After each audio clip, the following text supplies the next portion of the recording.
The Temple Order, as you're aware, was founded in Jerusalem by the 9 French knights, with the head of the order becoming Hugo de Pine. And having founded the order, and by the way, this was some 9 years after the Crusaders took control of Jerusalem. The Knights Temple Order wasn't technically on the first crusade.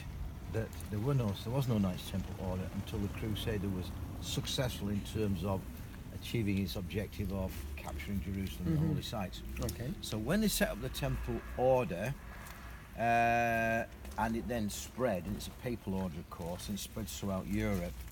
And by the way, it went to Ireland via the Norman French. Okay, so the people who took the Templars over to Ireland were they were English, but they were Norman English. So the average Irish lords and the members of the Irish aristocracy were never Templars. Although there are Templar remains in Ireland, they weren't actually from the people who were there to begin with. They were the Norman English, Norman French English, if you like. So while the Temple Order is spreading across Europe, the First Crusade was not something that was a one-off. We go over, we've taken the place, we're coming back. Okay. The First Crusade went on for some period of time, over a number of years, and like any sort of war, there was movement to and from. So people were going back from the Holy Land to whichever country they came from. They were going from whichever country they were into the Holy Land. While this was happening, a number of people who joined the Temple Order in their original country of origin, went over and joined the Crusade. So that is how actually you get the Templars and the Crusades together.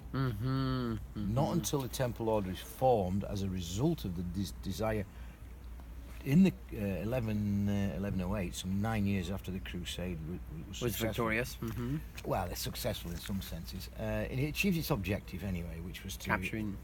Well, its main objective was actually to be able to free up the pilgrim routes from Western Europe to Jerusalem, and also to allow access to the holy sites. Because what had happened is, for many centuries, the dominant Islamic forces in the city allowed access by Christians, but excuse me, but